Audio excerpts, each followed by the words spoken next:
Praise the lord, హల్లెలూయా. మీ అందరికీ మరొకసారి ప్రభువైన దేవుని నామంలో వందనాలు తెలియజేస్తున్నాను. మీరంతా క్షేమంగా ఉన్నారని నేను నమ్ముతున్నాను. పిల్లల ప్రతిరోజు ఇలా లైవ్లోకి రావడం అది ఎంతో సంతోషంగా ఉంది. అది గొప్ప భాగ్యం, దేవుడు నాకు ఇచ్చిన, మా కుటుంబానికి ఇచ్చిన గొప్ప ధన్యతగా నేను భావిస్తున్నాను. వాళ్ళు చాలామంది మీలో చాలామంది దీవించబడుతున్నారు. నాకు చాలామంది ఫోన్స్ చేస్తున్నారు. ఆ సందేశాల ద్వారా మేము దీవించబడుతున్నామని. ప్రియులు ఆల్మోస్ట్ మార్చి 22వ తారీఖు నుంచి ఈరోజు వరకు ప్రతిరోజు మధ్యలో ఒక 2 వారాలు మిస్ అయింది. పిల్లలు ఇప్పటివరకు ప్రతిరోజు లైవ్లోకి రావడానికి ప్రభు అంత కృప ఇచ్చారు. మరి ఈ గత దినాల్లో ఈ నెలలో సుమారుగా ఏప్రిల్, మే, జూన్, జూలై, ఆగస్ట్, సెప్టెంబర్ ఈ 6 మంత్స్ యొక్క మెసేజ్లు ప్రతిరోజు ఇచ్చిన సందేశాలు ఫేస్బుక్లో ఉంటాయి. ఇవన్నీ యూట్యూబ్లో కూడా అప్లోడ్ చేయబడుతున్నాయి.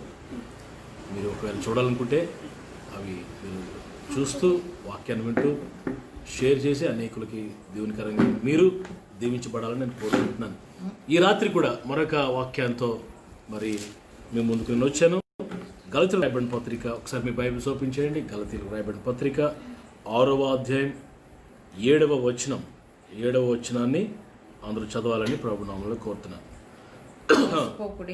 మోసపోకుడి, దేవుడు విక్రింపబడడు. మనుష్యుడు ఏమి విత్తునో ఆ పంటనే కోయును.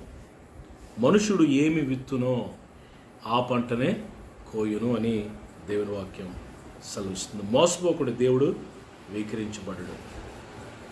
పిల్లరా, ఈ రాత్రి నా యొక్క సందేశం ఏంటంటే సోయింగ్ అండ్ రీపింగ్, విత్తటం, కోయడం. పిల్లరా, దేవుని వాక్యం క్లియర్గా చెప్తుంది, మోసపోవద్దు, లేకపోతే దేవుడిని మోసం చేయడానికి ప్రయత్నం చేయొద్దు. నువ్వు మనుషులు ఒకవేళ మోసం చేయగలవు, కానీ దేవుని మోసం చేయలేవు. కొంతకాలం మోసం చేయగలిగిన తర్వాత ఏదో సమయంలో నీ మోసం నేను పట్టుకుంటాను. దేవుని వాక్యం ఏం చెప్తుందంటే, నువ్వు చేసింది నీ నెత్తి మీదకి వస్తుందంట.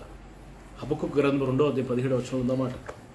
హబక్కూకు గ్రంథం 2:17లో క్లియర్గా ఆ వర్డ్ ఉంది, నువ్వు చేసిందే నీ నెత్తి మీదకి వస్తుందని. 2:17 హబక్కూకు 2:17 చదవండి. లెబనోనుకు నువ్వు చేసిన బలాత్కారం నీ మీదకు వచ్చును. లెబనోనుకు నువ్వు చేసిన బలాత్కారము నీ మీదకు వచ్చును. పశువులను బెదిరించిన బెదరు నీ మీదనే పడును. నువ్వు చేసిందే నీ మీదకి వస్తుంది. ఓబద్య గ్రంథం 1:15లో ఇంకా క్లియర్గా ఉన్నారు. ఓబద్య గ్రంథం ప్రవక్త గారు రాసిన ఒకే ఒక అధ్యాయం ఉంటుంది, అందులో 15వ వచనం ఒకసారి మీరు అందరూ చూడాలని నేను కోరుకుంటున్నాను. యెహోవా దినము అన్యజనుల మీదకి వచ్చుచున్నది. ఓబద్య 1:15 నుంచి చదువుతున్నాను. అప్పుడు నువ్వు చేసినట్లే నీకును చేయను. 15 ఓబద్య 1:15లో is very very powerful word, very important word. అందరూ చూడాల్సిన వాక్యం ఇది. యెహోవా దినము అన్యజనుల మీదకి వచ్చుచున్నది. అప్పుడు నీవు చేసినట్టు నీకును చేయబడు. నీవు చేసినట్లే నీకు చేయబడును. నీవు చేసినదే నీ నెత్తి మీదకి వస్తుందని దేవుని వాక్యం. నువ్వు చేసిందే నీకు చేయబడుతుంది. What you have done for others it will be done to you. That's it. నువ్వు ఏం చేస్తావో అదే నీకు చేయబడుతుంది. What you pay it will be repay. That's it. What you so you will reap. That's it. నా ప్రియ సహోదరి సహోదరులు, గుర్తుపెట్టుకోవాలి, మనం చేసింది మనకు చేయబడుతుంది. ఈరోజు నీ అత్తమామల్ని నువ్వు సరిగ్గా చూసుకోకుండా వారిని ఇబ్బంది పెడుతున్నావా, రేపు నీవు అత్తమామ అవుతావు. ఆ రోజు నీ కొడుకు కోడలు నువ్వు ఎలా చూసావో అలా నీకు చూడబడుతుంది. That's it. ఈరోజు నీ తల్లిదండ్రులు జాగ్రత్త చూసుకోకపోతే, విడిచిపెడితే, రేపు నీ బిడ్డలు నిన్ను విడిచిపెడతారు. ఈరోజు బాగా జరిగిపోయిందని సంకలు గుద్దుకుంటే కుదరదు. దేవుడు విక్రించబడ్డాడు. మోసపోవద్దు, దేవుడు విక్రించబడ్డాడు. నువ్వు ఏది విత్తుతావో అదే కోస్తావట. ఈ రాత్రి దేవుని వాక్యంలో నేను కొంతమందిని వారు ఏం విత్తారో, వారు సేమ్ యాజ్ ఇట్ ఈస్గా ఏం కోసారో దేవుని వాక్యంలో కొన్ని మీకు జ్ఞాపకం చేస్తాను. మొట్టమొదటిగా మరి యాకోబుని మీకు చూపిస్తాను. యాకోబు మరి 27వ అధ్యాయం 21వ వచనంలో ఆదికాండంలో ఒకటి విత్తాడు. ఏం విత్తాడు చూడండి. 27వ అధ్యాయం ఆదికాండం 27వ అధ్యాయం 21వ వచనం చూడండి. అప్పుడు ఇస్సాకు, కుమారుడా, నువ్వు ఏసావునను నా కుమారుడో కావో. అప్పుడు ఇస్సాకు, నా కుమారుడు నీవు ఏశావును నా కుమారుడు కావో, నేను నువ్వు తడివి చూసేది దగ్గరకు రమ్మని చెప్పాను. పిల్లరా, తండ్రి అయిన ఇస్సాకు ఇద్దరు అన్నదమ్ముల్లో మరి పెద్దవాడు జ్యేష్ఠుడికి చెప్పాడు, నేను ఆశీర్వదించిపోతున్నాను, నువ్వు నాకు మంచి ఆహారం సిద్ధపరచు అనేసరికి పాపం అమాయకుడు కొంచెం జ్ఞానం తక్కువ మనిషి మరి ఆ వేటను తేవడానికి ఆ అరణ్యంలోకి వెళ్ళిపోయాడు.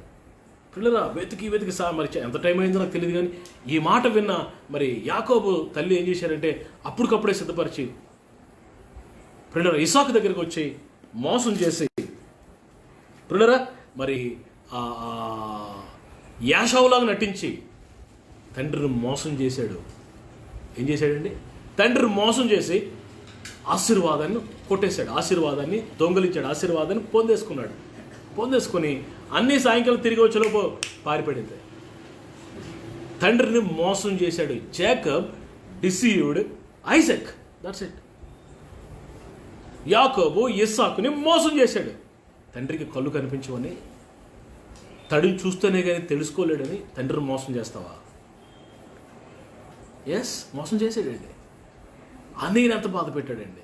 అన్ననే ఏడుస్తాడు, పిల్లలు యాషావు ఏడుస్తాడు, అయ్యో నా ఆశీర్వాదం పోయింది. ఒక్క ఆశీర్వాదం కూడా లేదా? చూడండి 27వ అధ్యాయం 38 వచ్చిన 27:38 యాషావు, నా తండ్రి నీ యొద్ద ఒక దీవెన ఉన్నదా? ఒక్కటైనా ఉందా? నా తండ్రి నన్ను కూడా దీవించమని, నా తండ్రి నన్ను కూడా దీవించమని తన తండ్రితో చెప్పి ఏసావు ఎలుగెత్తి ఏడ్చాడట. అన్నీ నేర్పించాడు, తండ్రిని మోసం చేశాడు. యాకోబు ఆశీర్వాదాన్ని పొందుకొని పారిపోయాడు. మామగారింటికి వెళ్ళాడు. పిల్లరా, మామగారింటి కూడా చక్కగా ఉన్నాడు. యాకోబు అనుకుంటున్నాడు, నేను చేసింది ఎవరో చూడలేదులే, నేను చేసింది బాగానే ఉందిలే, భలే కొట్టేసాను ఆశీర్వాదం అనుకున్నాడు. పిల్లరా, ఇందాల వాక్యంలో మనం చూసాం కదా, నువ్వు చేసింది నీ నెత్తి మీదకి వస్తుంది, నువ్వు చేసింది నీకు చేయబడుతుందని దేవుని వాక్యం హబక్కకు 2:17 ఓబద్య 1:15 ప్రకారం యాకోబుకి చేయబడింది. ప్రభు ఎలా చేయబడింది పిల్లరా? అక్కడ మరి తన మామగారింటికి వెళ్ళినప్పుడు పిల్లరా మరి చిన్న కుమార్తెని పెళ్లి చేసుకుందామని ఎంతో ప్రయత్నం చేసి మరి లావాదేవీలు కుదిర్చి మాట్లాడి పిల్లరా మరి ఆ సాయంకాలమే మరి ఆ వివాహం జరుగుతున్న సమయంలో పిల్లరా చిన్న కుమార్తెను పంపిస్తానని చెప్పి తండ్రి పెద్ద కూతురుని పంపించాడు. చిన్న కూతురు అందాల రాసి అందగత్తె రాహేలు, వెరీ బ్యూటిఫుల్ లేడీ, అందంగా ఉందని ఇష్టపడ్డాడు. కానీ మరి ఆ రాత్రిపూట మరి లాభాన్ని ఏం చేసాడంటే రాహేలు పంపించకుండా పెద్ద కుమార్తె జబ్బు కొండలు కలిగింది, అంత అందంగా ఉండదు, ఆమెను ముసుగేసి పంపించాడు లోపలికి. ఆ రాత్రి పిల్లరా అంత అయిపోయింది. ఉదయం లేచి చూసేసరికి యాకోబు పిల్లరా ఏడుస్తున్నాడు. చూడండి, ఆ మాట చూపిస్తాను మీకు. ఆదికాండం 29:21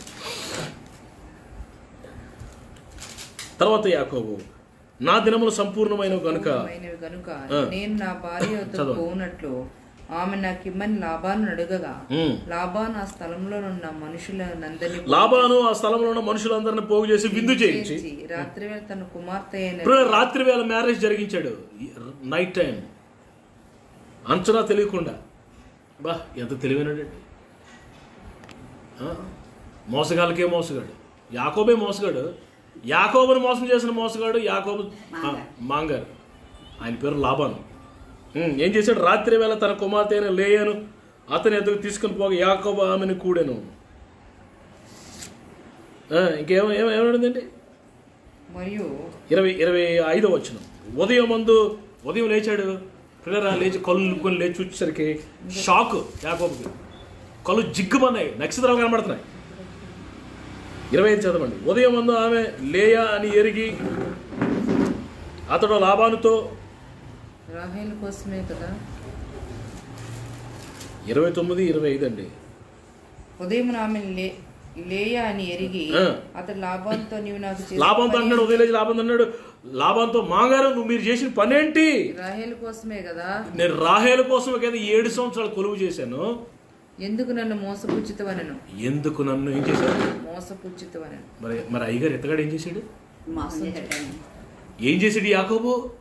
తండ్రిని మోసం చేయలేదా? అన్నను మోసం చేయలేదా? కేకలిస్తూ ఏడుస్తున్నాడు. లాబానో 7 సంవత్సరాలు, 1 2 కాదు, 7 సంవత్సరాలు గొడ్డు చాకరీ చేశాను చిన్న కూతురు కొరకు. ఇప్పుడేమో రాత్రి పెళ్ళి అన్నావు, విందన్నావు, అదన్నావు, ఇదన్నావు, అంతన్నావు, ఇంతన్నావు. చిన్న కూతురు నవ్వకుండా జబ్బు కళ్ళు కలిగిన లేయని తీసుకొచ్చి నాకు ఇచ్చావు. నేనేమో చూసుకోలేదు, రాత్రి పెళ్ళి, నైట్ మ్యారేజ్. ఎందుకు నన్ను మోసగించావు అంటాడు యాకోబు.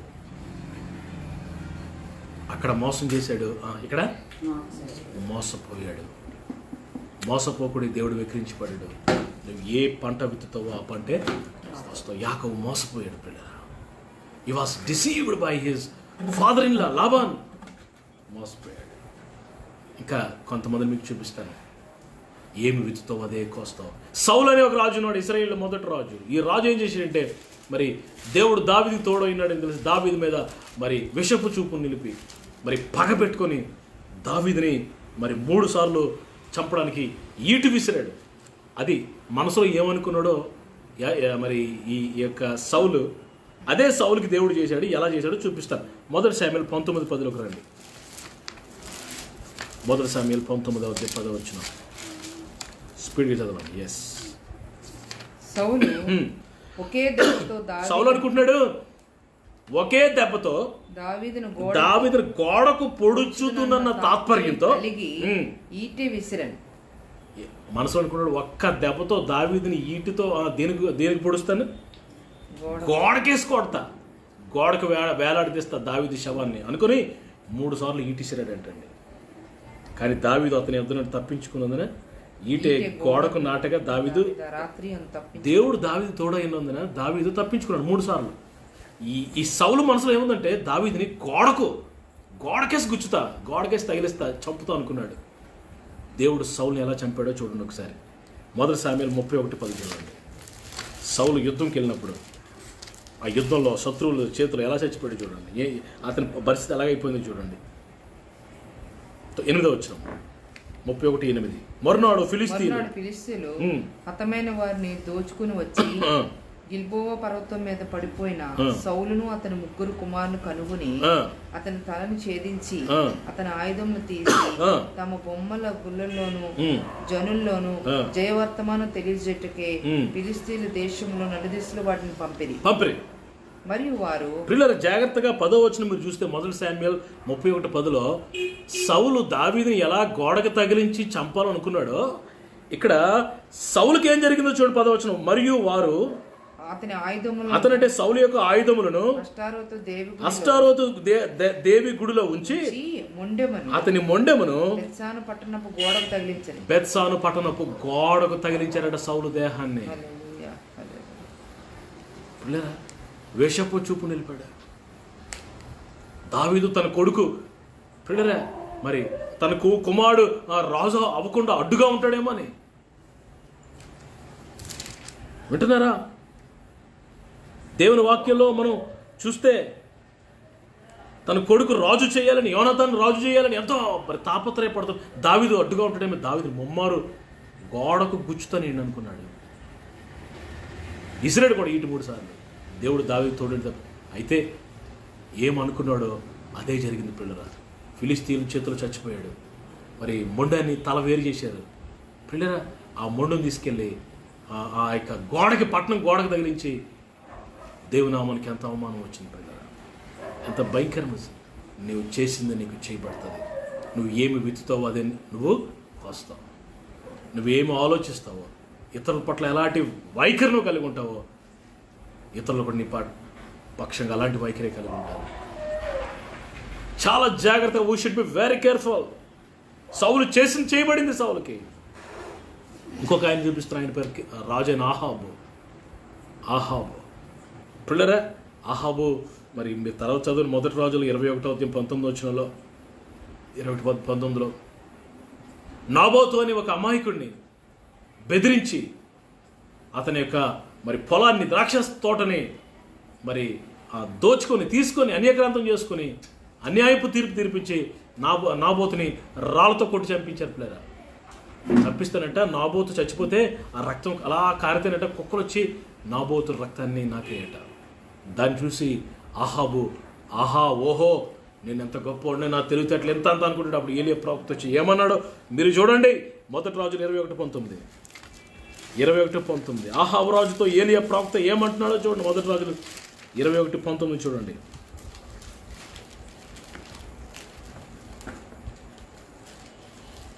17వ వచనం. అప్పుడు యెహోవాకు తిష్బీడి అని ఏలియాకు ప్రత్యక్షమై ఎలాగూ సెలవిచ్చినావు, నీవు లేచి నాబోతు ద్రాక్ష తోటలో ఉన్న అహాబు దగ్గరికి వెళ్ళి ఇలా చెప్పు అన్నాడు. 19వ వచనం. నీవు అతన్ని చూసి ఇలాగ ప్రకటించము, యెహోవా సెలవిచ్చింది ఏమనగా, నీవు స్వాధీనపరుచుకున్న వలన నీవు నాబోతుని చంపితివు కదా, అన్యాయపు తీర్పు తీర్చి చంపేవు కదా, నాబోతుని ఆక్రమించుకున్నావు కదా అతని ద్రాక్ష తోట అని చెప్తూ యెహోవా సెలవిచ్చింది ఏమనగా, ఏ స్థలమందు కుక్కలు నాబోతు రక్తమును నాకెను, ఆ స్థలమందే కుక్కలు నీ రక్తమును నిజముగా నాకునని యెహోవా సెలవిస్తున్నాడు.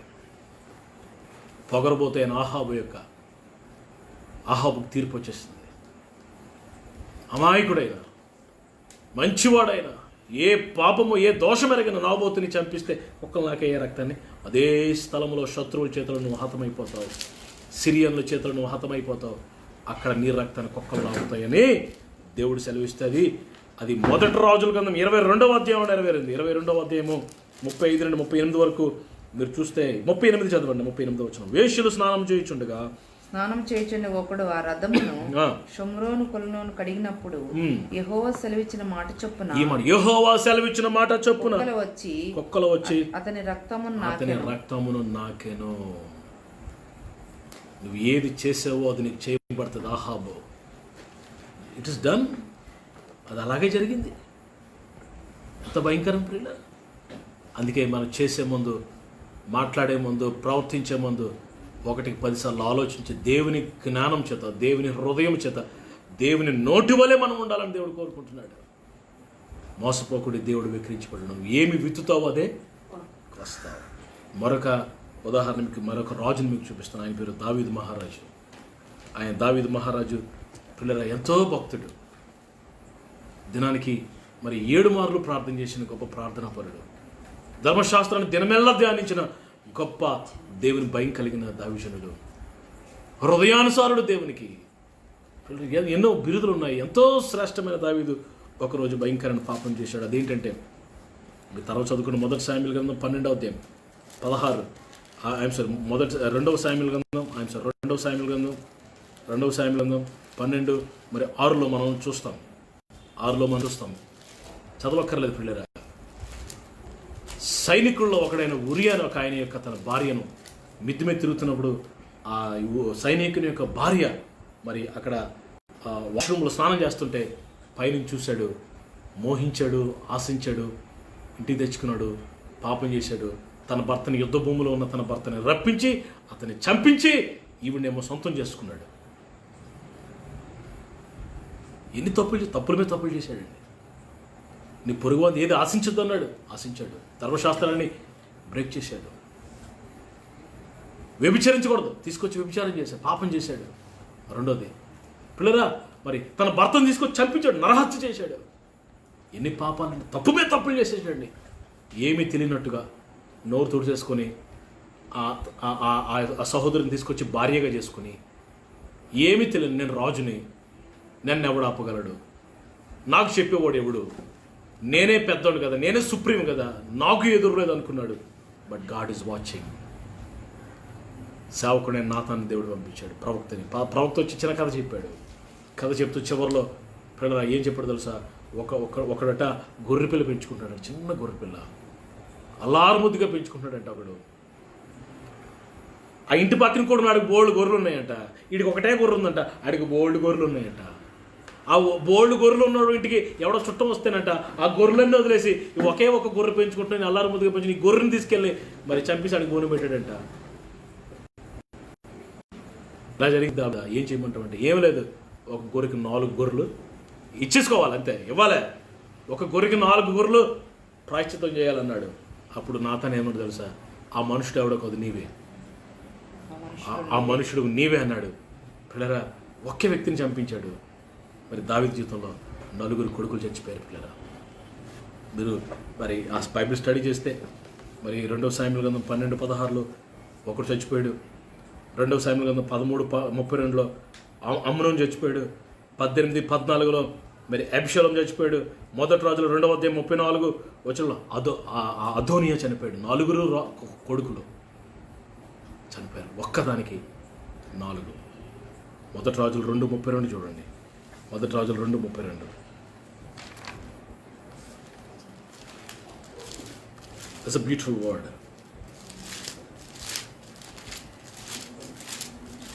ఈ ఇద్దరు మనుషుల మీద పడి యోవాబు నా తండ్రి అయిన దావీదు ఎరగకుండా కత్తి చేత వారిని చంపివేసిన కనుక అతడు దారపోసిన రక్తం యెహోవా అతని తల మీదకే రప్పించెను. తల మీదకి రప్పించాడు. ఒక గొర్రెకి బదులు ప్రతిగా 4 గొర్రెలు ఇవ్వాలని చెప్పిన దావీదు నలుగురు కొడుకులు దావీదు కుమారు చనిపోయారు భయంకరంగా. నువ్వు చేసింది నేను ఎత్తి మీదకి వస్తుంది, జాగ్రత్త. హబక్కూకు గ్రంథము 2వ అధ్యాయం 6వ వచనంలో కొంతమంది ఉన్నారట, వారు ఏం చేస్తున్నారు చూడండి. నేను ముగించేస్తున్నాను. హబక్కూకు గ్రంథం 2వ అధ్యాయం మరి 6వ వచనం. కొంతమంది అట హబక్కూకు చాలా గట్టిగా బహు బలంగా ప్రకటించాడు దేవుని వాక్యాన్ని.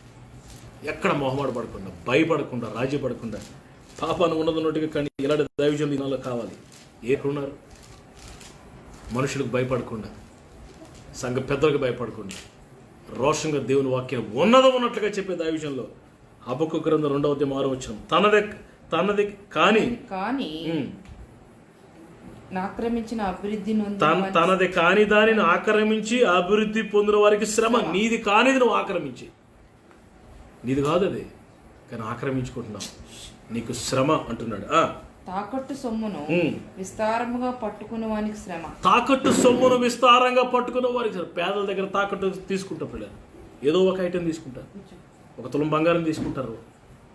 తులం బంగారం తీసుకుని తులం బంగారం 50,000, కానీ వీళ్ళు ఇచ్చేదంటే 20,000 ఇస్తారు పిల్లరా. సంవత్సరం 2 సంవత్సరాలు చూస్తారు, కట్టకపోతే పిల్లరా వడ్డీ చక్ర వడ్డీ వేసి నేను ఇచ్చిన దానికి ఈ బంగారానికి సరిపోయింది అంటారు పిల్లరా. ఈ బంగారాన్ని జోబులు వేసుకుంటారు. తాకట్టు సొమ్మును విస్తారముగా పట్టుకొని వానికి శ్రమ. వాడు ఎన్నాళ్ళు నిల్చును అని చెప్పుకొనిచు వీరందరూ ఇతని బట్టి ఉపమాన రీతిగా అపహాస్యపు సామెత ఎత్తుదురు కదా. 7వ వచనం చదువు. Powerful word. వడ్డీకి ఇచ్చువారు హఠాత్తుగా నీ మీద పడుదురు, నిన్ను హింస పెట్టువారు జాగ్రత్తగా ఒత్తురు, నీవు వారికి తోపు సొమ్ముగా ఉండువు. బహు జనముల ఆస్తిని నీవు కొల్లపెట్టి ఉన్నావు కనుక శేషించిన జనులు దేశమునకు పట్టణమునకు వాటిలోని నివాసులకు నీవు చేసిన నరహత్యను బట్టి బలాత్కారమును బట్టి నిన్ను కొల్లపెట్టు. నీవు బహు జనుల ఆస్తిని కొల్లపెట్టావు కాబట్టి అనేకులు బలాత్కారాలు అనేకులు వచ్చి నిన్ను కొల్లపెడతారు. నువ్వు అన్యాయం చేసావు కాబట్టి నీకు అన్యాయం చేయబడతావు. నువ్వు అక్రమం చేసావు కాబట్టి నీకు అక్రమం చేయబడుతుంది.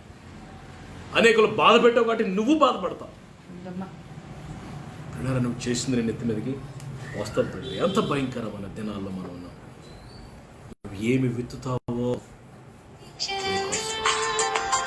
ప్రతి స్థలములో కూడా నువ్వు చేసిందే నీకు చేయబడుతుందని దేవుని వాక్యం.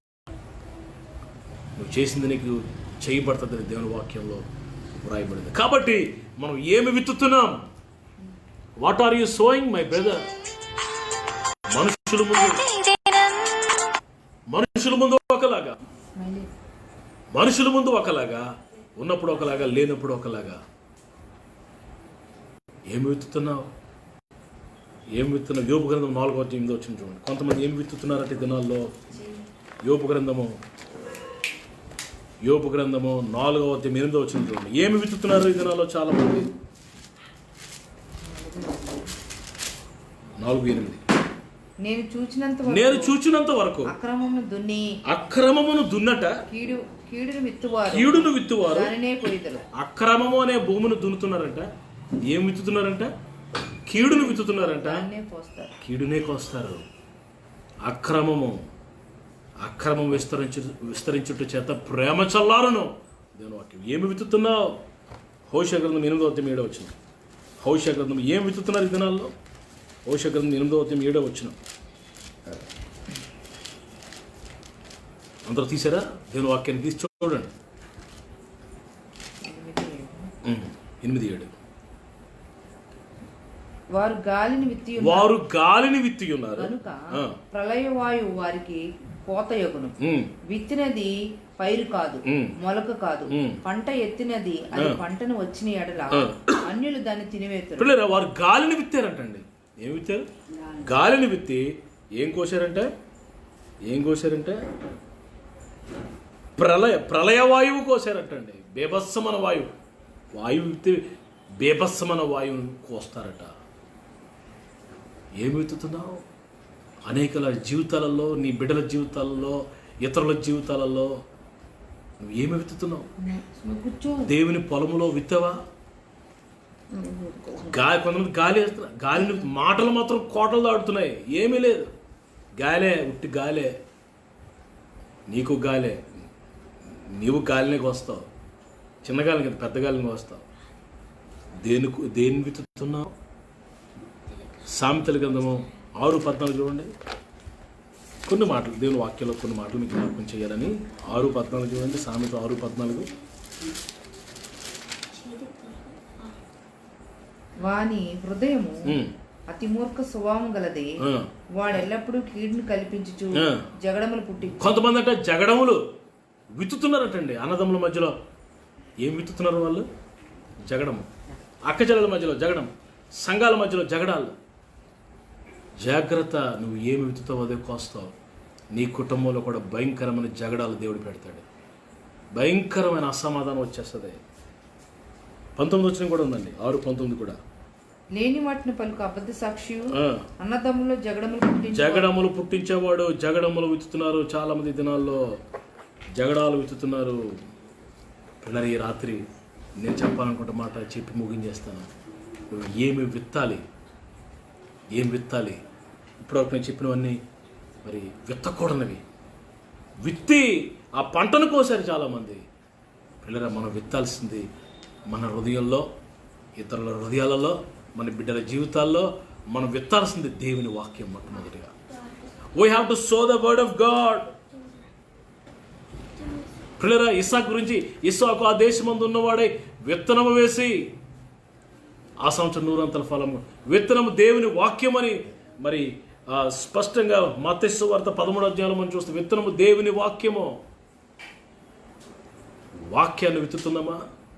నీ బిడ్డల వాక్యానుసారంగా జీవించేటట్లుగా నువ్వు చేయాలి. నీ భార్య, నీ భర్త, నీ బంధువులు అందరూ దేవుని వాక్యాన్ని విత్తాలి.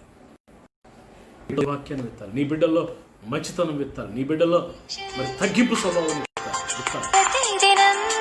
నీ బిడ్డలో పిల్లరా, తగ్గింపు స్వభావాన్ని మన బిడ్డల్లో మనం విత్తాలి. మన బిడ్డల్లో సాత్వికాన్ని విత్తాలి.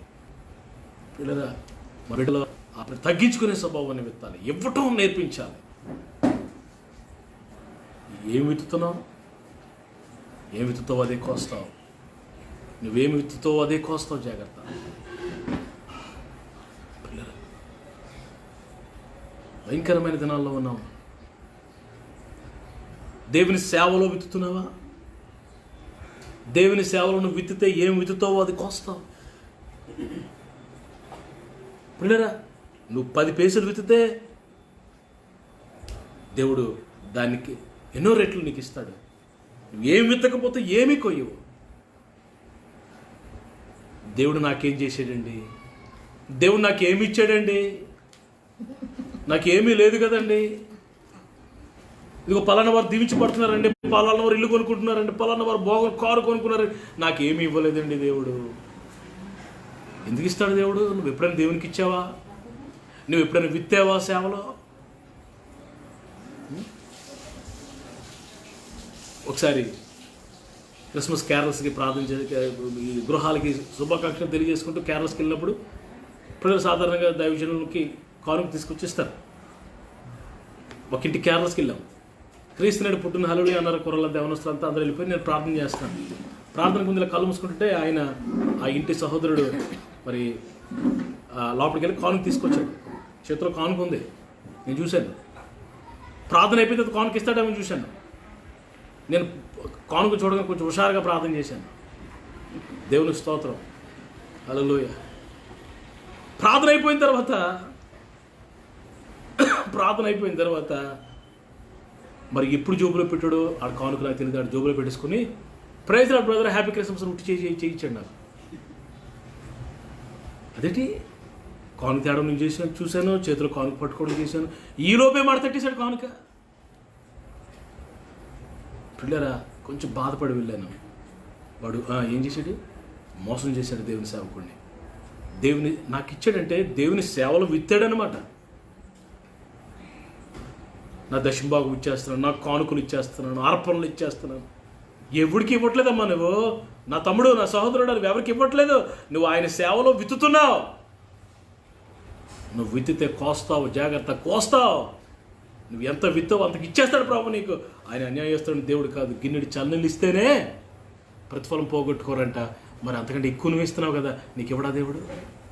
సేవలో విత్తుతున్నామా? Are you sowing in ministry?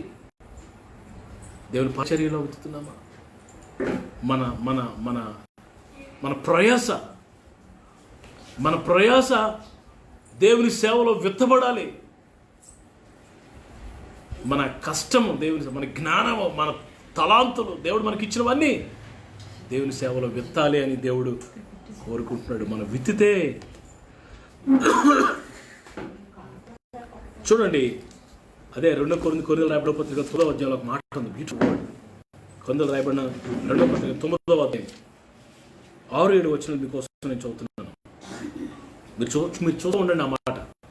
కొరింథీయులకు రాయబడిన 2వ పత్రిక 9వ అధ్యాయం 6-7 వచనాలు. కొంచెముగా విత్తువాడు కొంచెముగా పంట కోయను,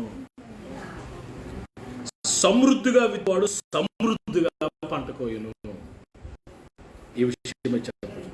సనుగు కొనకయు బలవంతముగా కాకయు ప్రతివాడు తన హృదయంలో నిశ్చయించుకున్న ప్రకారము ఇవ్వను దేవుడు చాముని ప్రేమిస్తాడు. ఆ దేవుని వాక్యం స్పష్టంగా తెలియజేస్తూ ఉంది. ఈ రాత్రి ఏమి విత్తున్నావో అదే కొస్తని లేఖనం చెబుతుంది. What are you sowing my brother, my sister? నువ్వు ఏమి విత్తుతున్నావు ఈ దినాల్లో?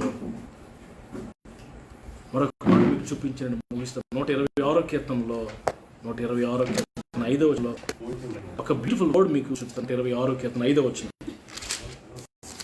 126వ కీర్తన 5వ వచనంలో ఒక మాట, కన్నీళ్లు విడిచిచూ విత్తువారు సంతోష గానములతో పంట కోసెదరు.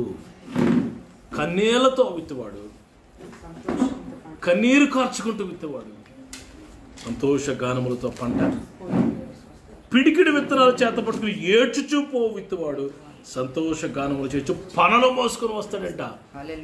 కన్నీరు కారుస్తున్నావా ఇతరుల కొరకు? నువ్వు ఎప్పుడు మన గురించి ఆపద మొక్కులు, కన్నీరు, ఉపవాసాలు అన్నీ మన గురించే, మన పిల్లల గురించి, ఇతరుల కొరకు. We have to pray. కన్నీటితో మరి విత్తనాలు విత్తేవాడు సంతోషగానాలతో పనులు మోసుకొని వస్తాడు. ఈ రాత్రి నువ్వు ఏమి విత్తుతున్నావు? చేసే ముందు జాగ్రత్త, విత్తే ముందు జాగ్రత్త, మాట్లాడే ముందు జాగ్రత్త, చేసే ముందు జాగ్రత్త. We should be very careful. We should be very, very careful in sowing. ఈ రాత్రి నేను ముగిస్తున్నాను. నువ్వు ఏమి విత్తుతావో అదే కోస్తావని దేవుని వాక్యం క్లియర్గా చెప్తుంది. ఈ రాత్రి మంచిని విత్తుదాం. దేవుని వాక్యాన్ని అనేకల హృదయాల్లో విత్తుదాం. దేవుని ప్రేమను విత్తుదాం అనేకల్లో. ధనాన్ని దేవుని సేవలో విత్తుదాం. దేవుని పరిచర్యలు విత్తుదాం. ఇంకో విషయం మీకు చెప్పిన, ప్రభు పరిచర్యలో దేవుని సేవ కొరకు నువ్వు ఇచ్చిన ప్రతిదీ కూడా ప్రభు లెక్క గుర్తుపెట్టుకుంటాడు. It is counted, it is accumulated, it is deposited in heaven. పరలోకంలో నువ్వు ఇచ్చిన ప్రతిదీ, నువ్వు చేసిన ప్రతిదీ, ప్రతి పైసా టు పైసా అది డిపాజిట్ చేయబడుతుందని సంగతి గుర్తుపెట్టుకో. మొత్తంగా నీకు ఇస్తాడు ప్రభు. అన్యాయస్తుడు దేవుడు కాదు. నువ్వు దేవునికి ఇచ్చింది ఏది వ్యర్థం కాలేదని ఈ రాత్రి నువ్వు ఏమి విత్తుతావు అదే కోస్తావు. మంచినే విత్తుదాం. రెడరా? మరి యాకోబులాగా, సౌలులాగా, ఆహాబులాగా, మరి దావీదులాగా అవి విత్తద్దు. వారు విత్తి అది కోసుకున్నారు. ఈ రాత్రి మనం కన్నీటితో విత్తుదాం, వాక్యాన్ని విత్తుదాం, మన ధనాన్ని దేవుని సేవలో విత్తుదాం, ప్రభు కొరకు ప్రయాసపడదాం, దేవుని కొరకు కార్యాలు చేద్దాం. నువ్వు చేసింది నేను ఎత్తి మీదకి వస్తుంది గుర్తుపెట్టుకొని ఈ రాత్రి హెచ్చరికతో చాలా జాగ్రత్తగా మన ఆత్మీయ జీవితాన్ని కాపాడుకుంటూ ప్రవర్తిస్తూ ముందుకు సాగాలని కోరుకుంటూ ఈ మాటలు ముగిస్తున్నాను. దేవుడి మాటలు దీవించును గాక. ఆమేన్. ప్రార్థన చేసుకుందాం. తలలో ఉంచండి. Glory to God. ఎవరు చూడలేదు అనుకోవద్దు. గాడ్ ఇస్ వచ్చి నేను చేసింది ఎవరు చూడలేదులే, నా ఆలోచన ఎవరికి తెలియదులే, నా క్విక్, నా మ్యానిపులేషన్, నా తెలివితేటలు ఎవరికి తెలియదు అనుకుంటున్నావు. ఆహాబు అనుకున్నాడు, ఎంత ఎంత జాగ్రత్తగా ఆక్రమించుకున్నాను, అందు మించిన వాడు లేడు అనుకున్నాడు. నాబోతుని చంపాడు. ఆ కోటను ఆనుకొని ఉన్న రాజా కోటను ఆనుకుని ఉన్న ఆ ద్రాక్ష తోట అంతటిని ఆక్రమించుకున్నాడు. దిస్ ఈజ్ మైన్ అనుకున్నాడు. ద్రాక్ష తోటలో సంచరిస్తుండగానే తీర్పు వచ్చేసింది. ఏలియా వచ్చి అంటున్నాడు, ఎక్కడ నాబోతు రక్తం కుక్కలు నాకిందో నీ రక్తం నాకుతుంది. దొరికిపోయాడు. చేసింది చేయబడింది. సౌలు దావీదుని గోడకి గొచ్చాలనుకుని చంపాలి, తగిలించాలనుకున్నాడు. ఆయనే ఆ పట్టణపు గోడకు తగిలించబడి వేలాడుతున్నాడు. దావీదు చేసింది 4 అంతలుగా చెల్లించాడు. అంత భయంకరమైన దినాల్లో ఉన్న ప్రియులరా, యాకోబు తండ్రి మోసం చేస్తే యాకోబుని మోసం చేశాడు లాబాను. దేవుని భయం కలిగి మనం జీవించాలి. రాత్రి మనుషుడా మోసపోవద్దు. దేవుడు వికరించబడ్డాడు. దేవుడు వికరించబడ్డండి. దేవుడు తక్కువగా అంచనా వేయబాకు. Don't underestimate your God. ప్రతిదానికి లెక్క ఉంది. ప్రతిదానికి దేవుడు తీర్పు తీరుస్తాడు. ప్రతి మాటకి, ప్రతి ప్రవర్తనకి, ప్రతి ప్రయత్నానికి కూడా లెక్క చెప్పాలి. ఇలా దేవుని భయం కలిగి మన ప్రవర్తన సరి చేసుకుని జాగ్రత్తగా ఆత్మీయ జీవితంలో ముందుకు సాగాలని కోరుకుంటున్నాను. అట్టి కృప ప్రభు మీకు అనుగ్రహించును కాక. ఆమె కన్నీటితో విత్తువాడు సంతోష గానములతో పంట కోసుకుంటాడు. కన్నీటితో విత్తు, ప్రేమను విత్తు, వాక్యాన్ని విత్తు, దేవుని సేవలు నీ ధనాన్ని విత్తు, నీ జ్ఞానాన్ని విత్తు, నీ తలాంతులు విత్తు, దేవుని కొరకు అన్ని విత్తు. Give to God. ఆయన యొక్క పొలంలో విత్తు. కొంచెముగా విత్తితే కొంచెంగా కోస్తాం, ఎక్కువగా విత్తితే ఎక్కువగా కోస్తాం. నీ బిడ్డల జీవితాల్లో కూడా వారు కోసుకుంటారు. తరతరాలు 1000 తరాలు కోసుకుంటారు పంట. 1000 తరాలకి ఆశీర్వాదపు పంట వస్తుంది. పరిశుద్ధులైన తండ్రి, ఘనమైన ఆయన, ఈ రాత్రి నీ బిడ్డల కొరకు ప్రార్థన చేస్తున్నాను. ఎంతమంది అయితే వాక్యం విన్నారో వారందరి జీవితంలో డూ న్యూ థింగ్ లార్డ్. ప్రభు మా యొక్క ఆ యొక్క ఆలోచన విధానాన్ని మార్చు, మా బ్రతుకుని మార్చు, మా స్థితిగతులు మార్చు. ప్రభు మేము ఏమి విత్తాలో ఏమి విత్తకూడదు వాక్యంలో తేటగా మాకు చూపించాం. ప్రభు విత్తకూడనివి మేము విత్తుతున్నాం. ఆయన చాలాసార్లు పంట కూడా కోసుకుంటున్నాం. We are very sorry Lord. Forgive us Lord. మమ్మల్ని క్షమించు ప్రభు. మా దేహాన్ని స్వస్థపరిచి, మా ఆత్మను ఉజ్జింపు, మా కన్నులు, మా నేత్రాలు, మా తలంపులు, మా హృదయాన్ని పవిత్రపరిచి నీ కొరకు జీవించే భాగ్యం దయచేది. సంతోషగానంతో పనులు మోసుకొని వచ్చే కృప మా బిడ్డల జీవితాల్లో, మా జీవితాల్లో, మా కుటుంబాల్లో, ప్రభు మా సంఘాల్లో ఆ మంచి పంటను కోసుకునే కృప మాకు దయచేయమని యేసయ్య అతి శ్రేష్టమైన నామములో ఈ ప్రార్థన అడుగుచు బిడ్డలందరినీ మీ చేతులకు అప్పగిస్తున్నాను తండ్రి. ఆమేన్. మన తండ్రి దేవుని ప్రేమ, కుమారుడు యేసు ప్రభు వారి కృప, ప్రియ పరిశుద్ధాత్మ దేవుని యొక్క అన్యోన్య సహవాసం సమృద్ధిగా మా అందరికి తోడుని నడిపించును గాక. ఆమేన్. Praise the lord.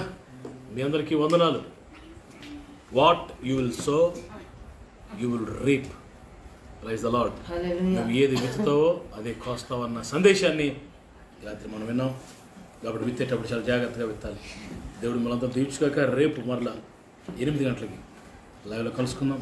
ప్రతిరోజు మీకు స్వచ్ఛమైన దేవుని వాక్యాన్ని, వాక్యం టు వాక్యం అనేక విషయాలు మీకు బోధించడానికి దేవుడితో కృపిస్తున్నాడు. మా గురించి మీరు ప్రార్థన చేయండి. మీకోసం మేము ప్రార్థన చేస్తున్నాం. కోటోట్ల అనే ప్రాంతాల్లో పెద్ద మందిని కట్టబడుతుంది, నిర్మిస్తున్నారు ప్రభు. దయచేసి అక్కడ కన్స్ట్రక్షన్ కోసం ప్రార్థన చేయండి. స్లాబ్ ఒక 10 డేస్లో పడుతుంది. స్లాబ్ కొరకు దయచేసి ప్రార్థన చేయండి.